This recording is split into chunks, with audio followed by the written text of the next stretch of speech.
Hello, this is Reverend Don Lewis coming to you from beautiful Salem. Tonight our question comes to us from Water Witch 456. And Water Witch 456 has a very interesting question.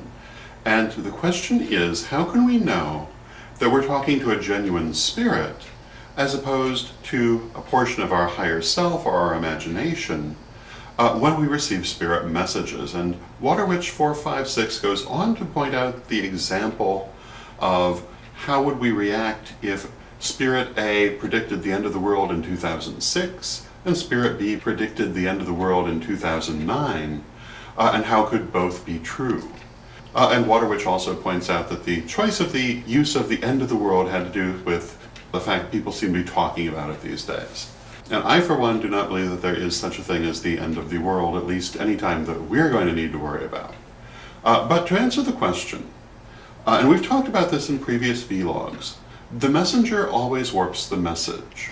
Now, how do you know you're talking to a spirit? My answer to that is usually, you know you're doing this right, you know that you're bringing through messages correctly when you see the results, when you get things you could not have known, when events that are predicted occur as they are predicted.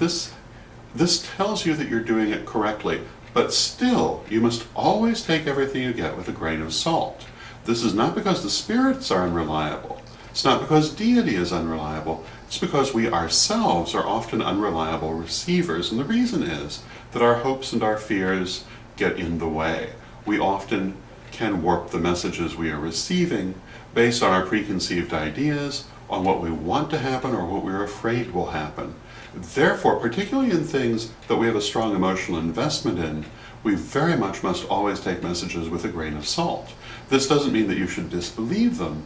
It does mean that you should wait and see how things happen.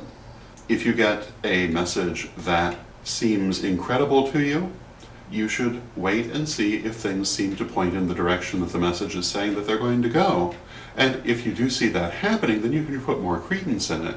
But sometimes messages are simply warped by the fact that we as humans are receiving them, and we will tend to warp them again according to our hopes and fears. When you receive a message from Spirit, what happens, whether it's from Spirit per se or from the ancestors or your spirit guides, it's put in through the crown chakra and it's interpreted through your own mind. If you don't have the concepts to interpret the message, it's very hard to bring it through accurately, sometimes impossible because our minds can't always stretch to what Spirit is trying to say. Then, when that happens, it tends to be warped. Sometimes, when we're working with spirit guides, for example, if they have something to say to us that we don't want to hear, they're not going to be able to get it through if we refuse to accept it. And that's not a conscious thing, it happens unconsciously. So the messenger can always warp the message. And that doesn't mean that you're not doing it right in general. This is a hazard of bringing through messages, and it's a perfectly normal human thing to happen. As a general rule, the more you do it, the less it's going to happen, and you should judge the reliability of the messages you receive by the results that you get. If your spirit guides are constantly telling you things that seem unlikely and then turn out to happen, you can rely upon them pretty well. I would say in general you should rely upon your guides and assume that you're getting accurate messages, but again, always take it with a grain of salt. My favorite saying on this subject is that if Spirit tells you to sell everything you own and buy lotto tickets, don't ever do that. Spirit tells you to buy one lotto ticket, that's reasonable. And you should always bring, I don't know if I'd say a skepticism, but certainly a circumspection to the messages you receive. This is not disrespectful, because we recognize that it is we ourselves who warp the message, and we must always be aware of the potential for that to happen. So I hope that this helps you to understand a little bit more about the practice of spirit messaging, and I hope that it answers your question, Water Witch 456.